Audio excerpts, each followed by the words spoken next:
Ndugu watazamaji, kama tulivyozungumza kwenye vipindi vyetu vilivyopita kwamba leo tena tuko na mbunge wa jimbo la Tarime Vijijini, Mheshimiwa Mwita Mwikwabe Waitara.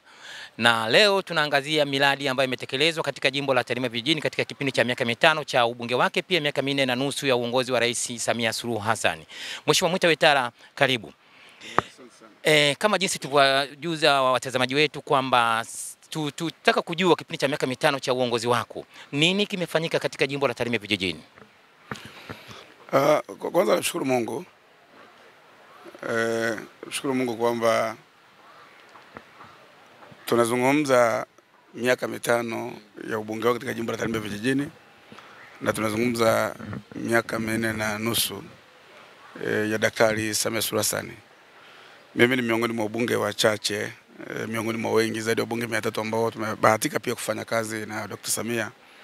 Ikumbuke kwamba mimi nilikuwa naibu waziri wa muungano na mazingira yake akiwa makamu wa rais, na baada ya kufariki dunia Daktari John Pombe Magufuli, pia mimi nilipata fursa ya yeye kuniamini na kuniteua kuwa naibu waziri wa ujenzi na uchukuzi. Na preview tumeendelea kushirikiana katika shughuli mbalimbali, na amenipa support kubwa sana katika miradi ambayo nataka kujua nini kimefanyika katika jimbo la Tarime Vijijini. Kwa hiyo namshukuru sana Mheshimiwa Rais kwa fursa hiyo ambayo alinipa kama naibu waziri, lakini pia wakati wote wa mbunge wangu hapa Dodoma akiendelea kutoa ushirikiano kupitia mawaziri, waziri mkuu, Mheshimiwa Spika na wengine wote ambao tumekuwa nao katika harakati hizo.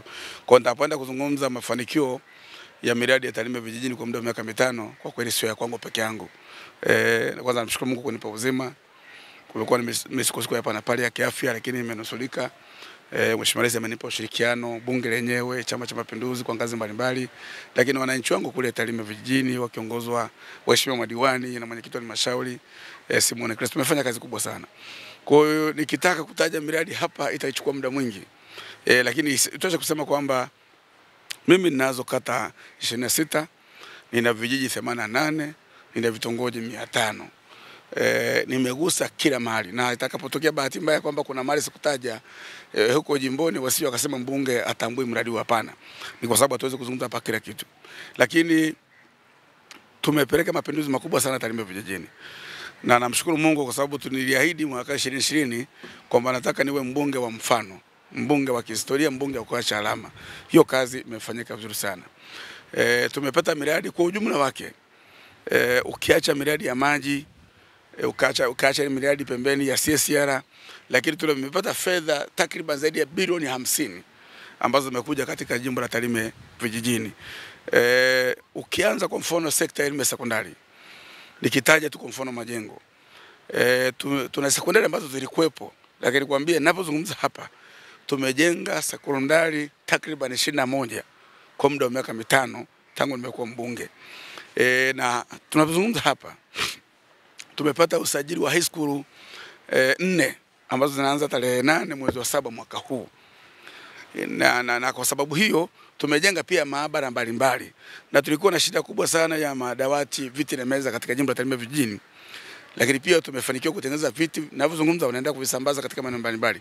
Mpango uliopo ni kwamba ndani ya muda mfupi sana kusiwe na shida ya viti na meza katika jimbo la Tarime Vijijini, wala kusiwe na shida ya madawati kwa maana shule za misingi.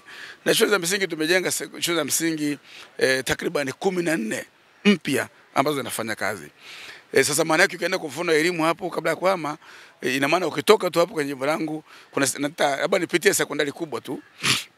Tuna sekondari ya Mtana ambayo imekuwa Mtana High School, imejengwa, mabweni yamekamilika na inaanza advance. Lakini tuna Manga sekondari ambayo tumeboresha kujenga bwaro, mabweni zaidi ya 3 yako pale yamekamilika, viti na meza tumeweka katika eneo hilo. Lakini ukitoka hapo utaenda shule kama ile ya Nyasalicho, na hiyo imekuwa ni high school, inaanza mwaka huu, ambayo tumetumia zaidi ya bilioni 1.63. Tumepata fedha Mama Samia bilioni 1, mapato ndani milioni 600, na yenyewe iko hapo. Utaenda high school ya Inchugu na hiyo imesajiliwa, inaanza mwaka huu. Nyanungu sekondari inaanza mwaka huu. Lakini ukienda Bukenya sekondari ni shule mpya. Kwa hiyo kuna sekondari nyingi kama nilivyosema, takriban 21 zimejengwa katika jimbo la Tarime Vijijini. Unaenda mpaka juu kule Nyanungu sekondari, imekuwa high school kwenye Nyandage ambayo inajengwa takriban milioni 580. Makandarasi wa site wapo kwenye finishing yako. Kwenye shule za msingi hizi shule 14 ziko shule 2 zile za Mama Samia za kisasa kabisa, kwa maana kiwanja, shule ya msingi zaidi ya milioni 500 watoto wanasoma hapa, na humu ndani kuna darasa maalum la watoto wa awali, lakini pia wanaenda kule tena shule ya msingi, na kwenyewe pia kuna shule imejengwa imekamilika, watoto wanasoma kwa upande wa shule za msingi. Lakini kabla jambo kwenye elimu, tuliomba pia tupate chuo cha VETA. Ninapozungumza tunajengewa chuo kule Nyabichune Nyamongo, ambako takriban bilioni 3 kipo kwenye hatua ya awali ili masomo yaanze kufanyika. Kwenye sekta ya afya tumejenga zahanati mpya 14 katika jimbo la Tarime vijijini. Tumejenga vituo vya afya 5 vipya. Na katika maeneo hayo ndo tumepata X-ray machine kule Sirari ya kisasa za kidigitali, tumepata X-ray machine pale Nyamwaga, lakini tuna kituo cha afya Magoma, tuna kituo cha afya Mtana, tuna kituo cha afya kule Bumera, na tuna kituo cha afya cha Kuhancha.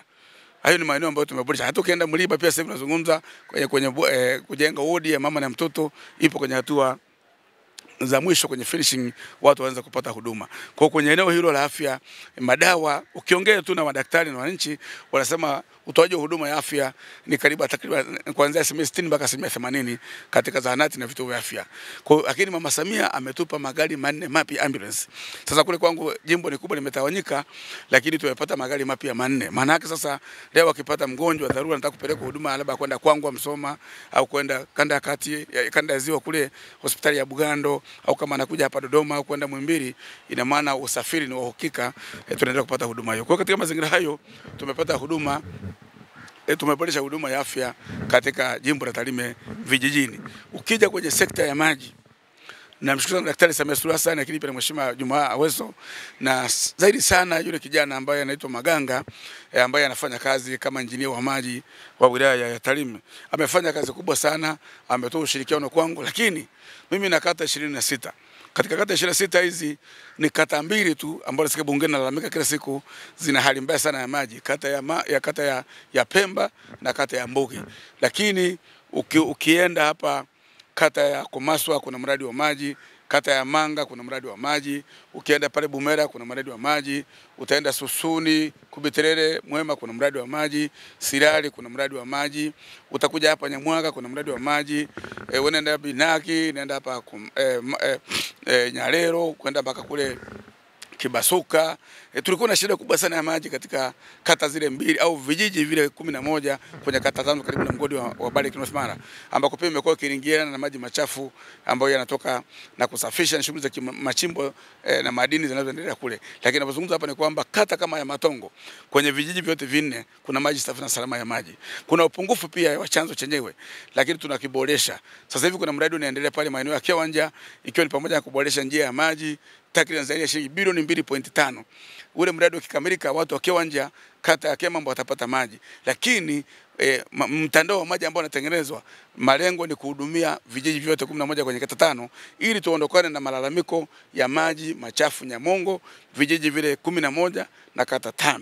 Lakini tukienda kule Kirende kuna mradi wa maji, Mlito ambako kuna sekondari mpya kuna mradi wa maji pale, nenda mpaka Kuihancha ambako kuna kituo cha afya, kuna sekondari ya Kibaso lakini kuna mradi wa maji, lakini unaenda mpaka kule Nyanungu, unakuja mpaka Nyarokoba, nenda mpaka Goronga, kwa kata zile zote 24 angalau kuna mradi wa maji. Sisemi kwamba miradi ya maji ipo kila kijiji, hapana. Angalau makao makuu ya kata au kwenye kijiji moja hapo katika pale, mtu anaweza kutembea umbali mrefu lakini akapata maji safi na salama. Na bado hiyo kazi ya maboresho inaendelea.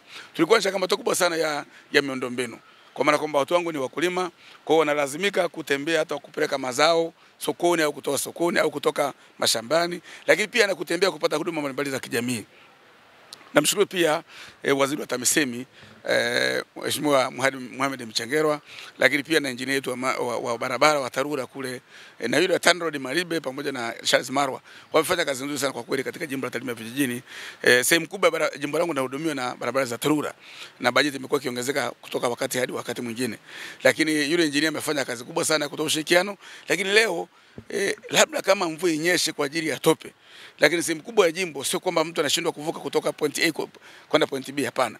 Lakini mvua ikinyesha, kwa sababu eneo langu ni eneo tifutifu, ni udongo mfinyanzi, mvua ikinyesha unaweza, lakini ikisimama kauka unaweza kuvuka. Kwa maeneo mengi ambayo ilikuwa changamoto ya kuvuka tunaweza kuvuka. Lakini tumepata barabara kubwa sana ya kilomita 25 mpaka kutoka Mogabiri mpaka kule Nyamongo, lakini tuna hiyo barabara inaenda mpaka Mgumu Serengeti takriban kilomita 87, inagharimu zaidi ya bilioni 34. Tumepata kilomita 10 ndio imeanza kutumika.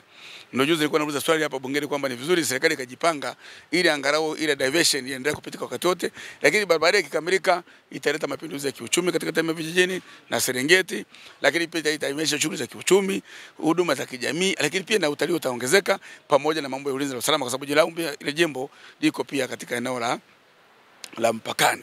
Kwa hiyo katika eneo la miundombinu kazi inaendelea, lakini kuna mawasiliano ambayo yameje kuboreshwa na barabara zinaendelea kujengwa. Na tunazungumza pia kuna maeneo kama kwa mfano daraja kubwa sana zaidi ya milioni 400 ambayo linaunganisha kata ya Kibasuka Nyarwana kwenda mpaka Matongo kule kata ya Matongo Nyamongo, ambako pia inaweza ikawa shortcut.